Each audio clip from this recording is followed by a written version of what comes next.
The air cracked with gunfire. A young black man lay motionless on the cold concrete. His name was Jalen Carter, just 22 years old, a college student, unarmed, and walking home after tutoring kids at the local community center.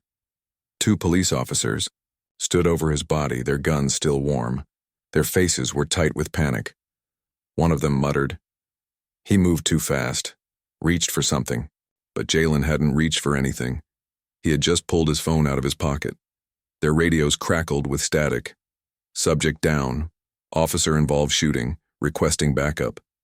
People from nearby apartments began to gather. Some screamed. Some cried.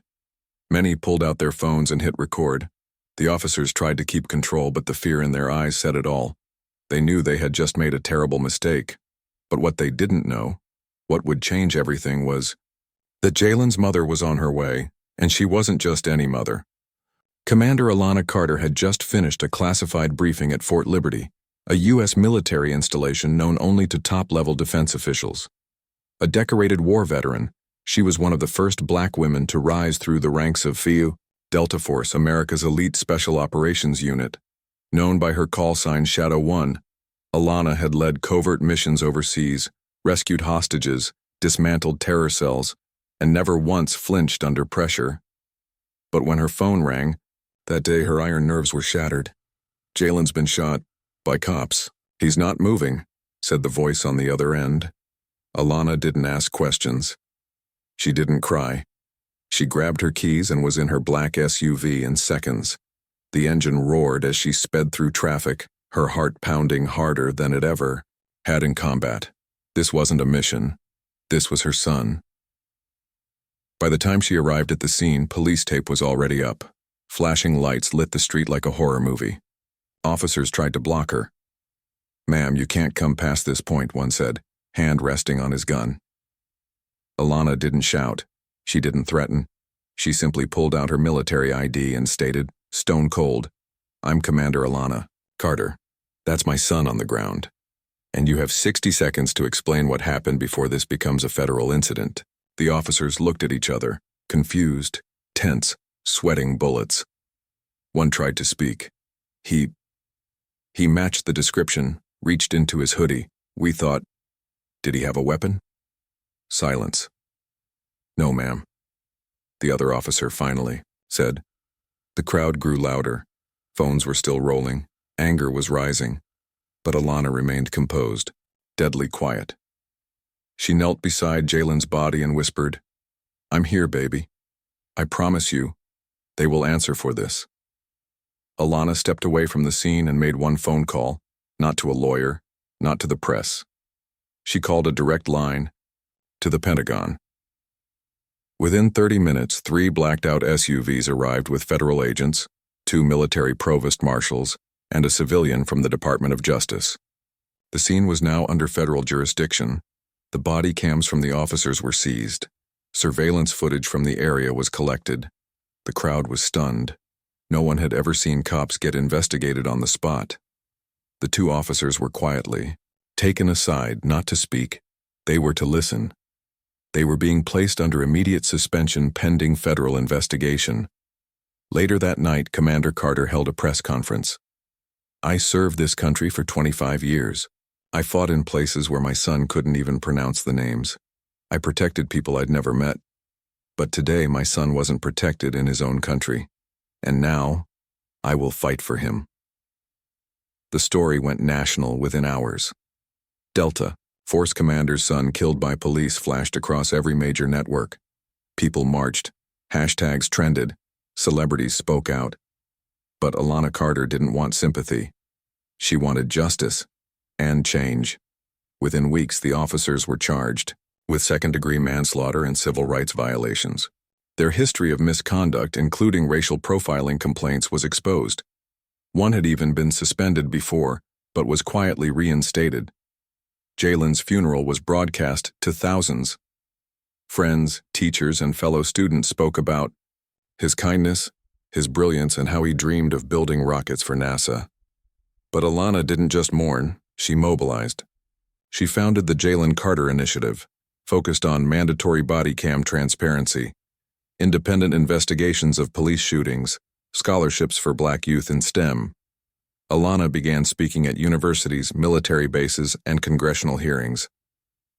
"I lost my son," she said at one hearing. "But I will not lose this fight. Because Jalen's story is America's story, and I refuse to let it end in silence." Final words for your viewers. Jalen Carter's death was senseless, but his story is powerful. His mother, Commander Alana Carter, showed the world that strength comes in many forms, and sometimes it comes in a uniform you don't expect. If this story moved you, don't scroll past. Like this video. Comment your thoughts. Subscribe for more powerful real-life stories. Because sometimes justice doesn't knock, it kicks the damn door in. Just 5 minutes before the shooting, Commander Alana Carter was standing at the front of a high-security war room deep inside Fort Liberty, a classified military base hidden from the public eye. Screens glowed with satellite feeds. Analysts scrambled to decode intercepted intel. But Alana? Calm, focused, unmoved by pressure. That was her trademark. She wasn't just respected, she was legendary. A trailblazer in U.S. Special Operations, Alana was one of the first black women to serve in Delta Force, the most elite and secretive unit in the American military. She had led hostage rescues in Syria, counter-terror ops in Nigeria, and diplomatic extractions in Eastern Europe. Her name never made headlines, but in military circles, Commander Carter was synonymous with precision, loyalty, and unbreakable nerve. Her team knew never to interrupt her mid-briefing, unless it was life or death. That's why the young officer who rushed into the room looked like he'd seen a ghost. He held out her encrypted phone. "Ma'am, urgent. Call from home." Alana's brow furrowed. She rarely received personal calls during operations. She took the phone, stepped into a side room, and answered. The voice on the other end was shaking. "It's Jalen. He's been shot by police. It's bad, Alana, really bad." Silence, not because she didn't care, but because her mind was already switching modes, from strategist to mother, from commander to protector. Her hand trembled for a split second. Just one. She didn't scream, didn't cry. She turned to her second in command, a battle-hardened colonel who'd followed her through war zones. "Handle the briefing," she said. "I have to go." Within 90 seconds, she was out of uniform and behind the wheel of her black armored SUV. Her foot slammed the accelerator as the vehicle shot through the base gates. Her GPS said 28 minutes to the scene. She planned to make it in 15. As her vehicle weaved through traffic, her thoughts raced faster. Jalen, her only child, her world. He had always been different, kind, brilliant, curious. While Alana had carried rifles and rucksacks, Jalen carried books and dreams. He loved astrophysics, jazz music, and once cried after reading about children separated at the border. He was the soul she had protected through every transfer, every deployment, every lonely night spent staring at a photo of him tucked inside her helmet. Now she couldn't protect him. Not from this. 1,000 questions burned in her mind. Why? Was he shot? Where were the officers? Was he alone? Did he call out for her? But her training overrode the chaos. She had lived through ambushes and betrayals. She had been the calm in rooms where everyone else panicked. Now she locked into that same mindset. This was just another battlefield. Only this time her enemy wore a badge, and her mission was personal. She tapped the dashboard screen and opened a secure channel used only for classified emergencies. With cold precision, she made a series of calls to military legal, federal investigators, and one very high-level contact at the Department of Justice. "Prepare for escalation," she said. "Local law enforcement has killed an unarmed black civilian. Victim is my son." Silence on the line, then a grim reply. "We're mobilizing now." By the time Alana saw the yellow police tape and flashing lights ahead, her SUV skidded into a sharp stop, tires screeching. She stepped out, not in a military uniform, but still very much a soldier. The crowd around the scene went quiet as she approached. She didn't shout. She didn't fall apart. Her body moved like a blade, controlled, sharp, and deadly focused. An officer moved to block her. "Ma'am, I need you to stand, but I'm Commander Alana Carter," she said, presenting her federal ID. "That's my son on the ground. You're going to tell me everything." The officer paled. Others tried to intervene. She didn't back down. She didn't need a weapon. Her presence alone was a warning. When she finally laid eyes on Jalen's body, covered with a tarp, something inside her cracked, but only for a second. A flash of grief. Then the mask returned. "Not here. Not now." The soldiers call it battle mind, the ability to push pain aside until the mission is done. And this mission was just beginning. Alana looked down at her boy, her voice barely above a whisper. "I'm here, baby. I'm going to make sure they never forget your name." When Commander Alana Carter pulled up to the scene, she didn't slam the brakes. She didn't run out of the car screaming. She didn't fall to her knees.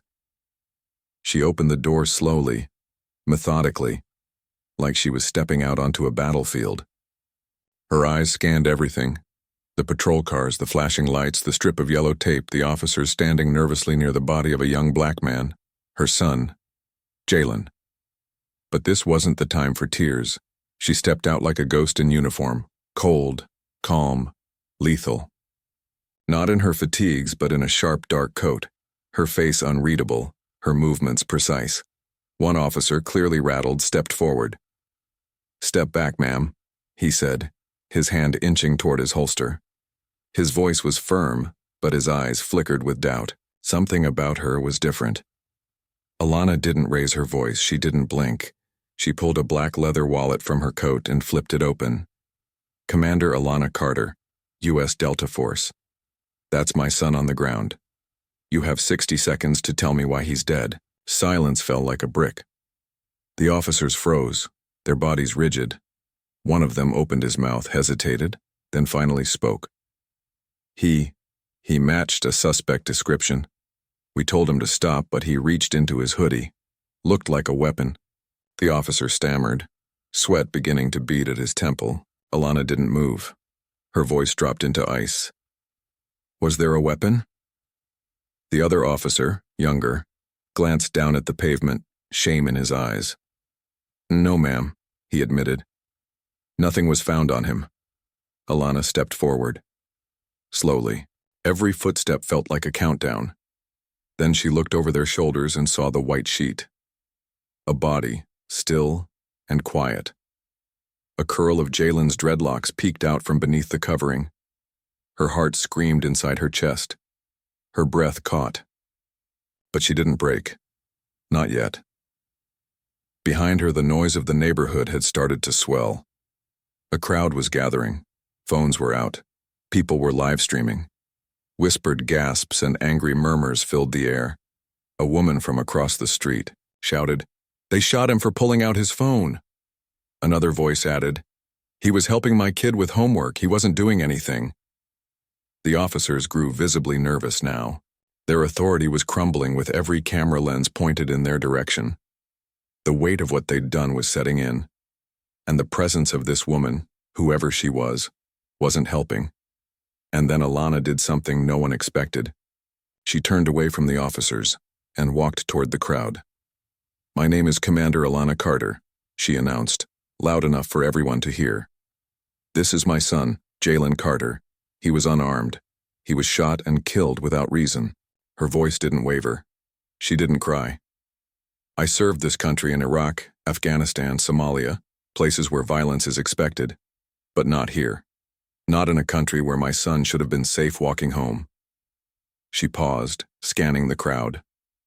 She wanted them to remember this moment. "My son is dead," she said, "but I will not let them bury the truth with him." The crowd erupted, not in chaos, but in solidarity. People raised fists. Some cried. Others began chanting Jalen's name. Camera flashes popped. Alana had just shifted the power in the room, from the officers to the people.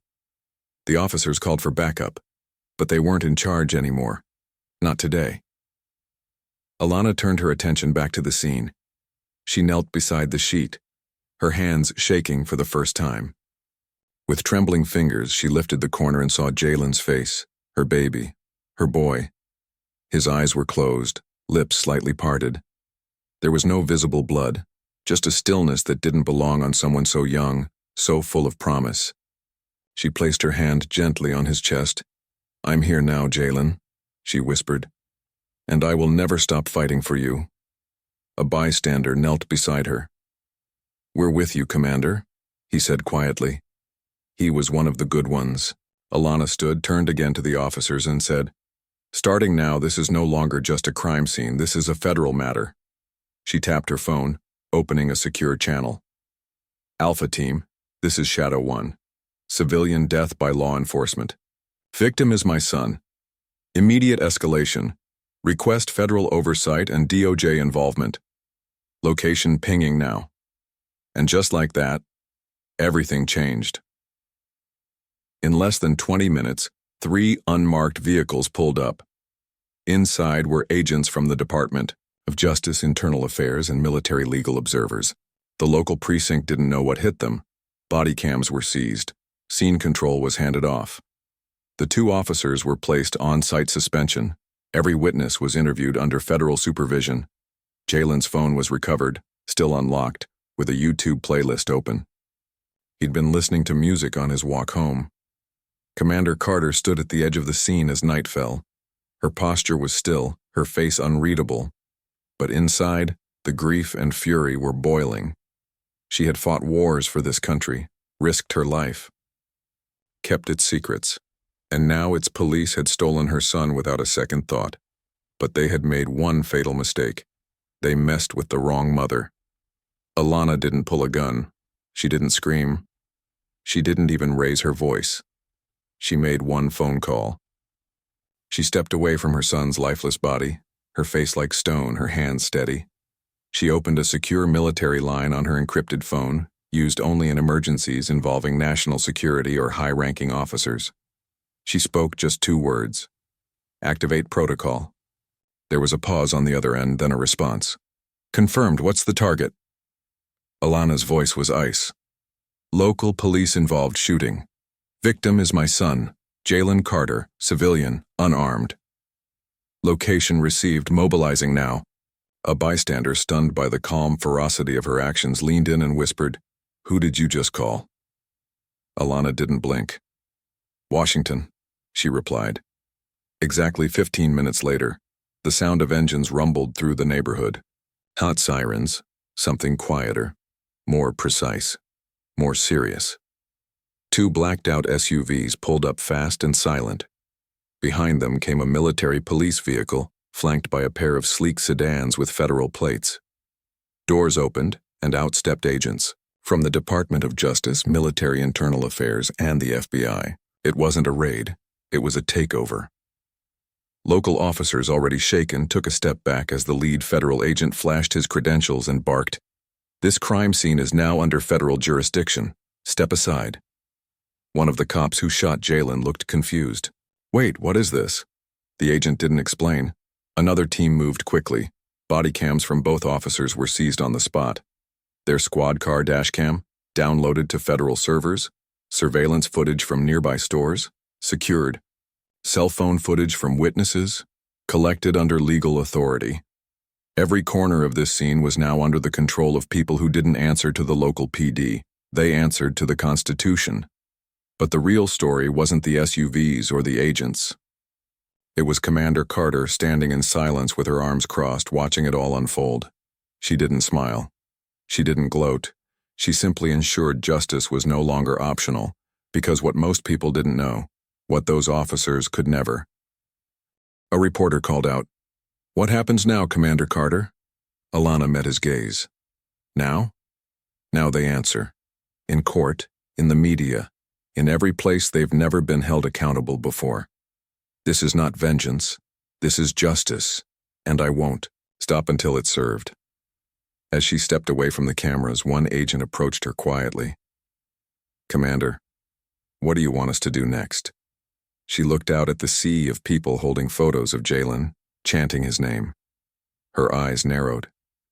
"Make sure the whole country hears this story, then make sure it never happens again." The story didn't just stay on one block, one neighborhood, or one live stream. It went viral, a tidal wave across social media, cable news, and talk shows.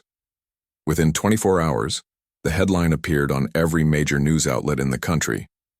Delta, Force Commander's son killed by police, officers under federal investigation. The image of Commander Alana Carter standing silently at the scene, eyes cold, arms folded, became a symbol of a new kind of reckoning. Not just rage, but righteous, strategic justice. News anchors repeated her words. If this is how they treat the son of a Delta Force commander, imagine how they treat everyone else's sons. And America listened. Protests erupted, but they didn't spiral into chaos. They were disciplined, focused, peaceful, because they were led by Alana Carter herself. She didn't just walk at the front of the marches, she organized them, military style. Coordination, permits in place, legal observers on site, medics, food trucks, voter registration tables. These weren't just protests. They were operations.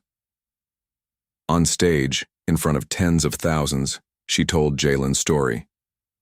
How he had just finished midterms. How he was studying aerospace engineering, dreaming of designing jets for NASA. How he played guitar in his spare time, loved indie rock and Kendrick Lamar. How he mentored younger kids at the local community center. He was more than a hashtag, she said. He was my son, and he mattered. Television networks rushed to book her. CNN, MSNBC, even late-night hosts asked for interviews. But Alana didn't seek fame. She sought change. In one interview, when asked how she stayed so calm, she replied, "Because grief without direction is just pain. But grief with purpose, that's power." She didn't just speak as a mother, she spoke as a soldier, a black woman, a leader, and a voice for every parent who had ever feared a knock at the door or a phone call in the night. Then came the real work. Alana launched the Jalen Carter Initiative, a national nonprofit committed to ending qualified immunity in police departments, funding youth STEM programs in underserved communities, creating a civilian review system for use of force incidents. Within weeks, donations flooded in. Celebrities, CEOs, and veterans rallied behind her. Her story inspired millions, but her actions built a movement. Let them remember Jalen for how he lived, not just how he died, she said. Meanwhile, the federal investigation into the two officers gained momentum. In a rare and stunning turn, both were indicted within 4 months, facing charges of manslaughter, civil rights violations under color of law, false reporting. Their trial was nationally televised, a first-of-its-kind case. Backed by military and federal prosecution, the evidence was clear. No weapon, no threat, no justification. Testimonies from witnesses, body cam footage, and Jalen's own phone data painted an undeniable picture. He had been profiled, misjudged, and gunned down without cause. 6 months. After Jalen's death, the jury reached a verdict, guilty, on all counts. For once, justice wasn't delayed, it wasn't denied. It stood in a courtroom and looked back at a grieving mother who refused to be silent. As the verdict was read, Alana sat in the front row, her eyes locked forward. She didn't cry. She nodded once and whispered, "That's for you, baby." Though, ripple effects didn't stop there. Several cities adopted reforms influenced by the Jalen Carter Initiative's model. Police departments began mandatory de-escalation and bias training developed with input from both veterans and civil rights leaders. And in Washington, legislation nicknamed Jalen's Law was introduced to create national accountability databases for police misconduct and ensure transparency in officer-involved shootings. Alana didn't stop moving. She traveled the country, meeting with mothers who had lost children, black, brown, indigenous, and gave them something they hadn't had in years: hope. 1 year later, on what would have been Jalen's 23rd birthday, Alana stood before a packed auditorium at a memorial scholarship ceremony. Behind her hung a banner, "Future, Engineers for Justice in Memory of Jalen Carter." She addressed the audience not as a victim but as a visionary. "My son should be here today," she said. "He should be solving equations, making music, arguing with me about the best album of the year.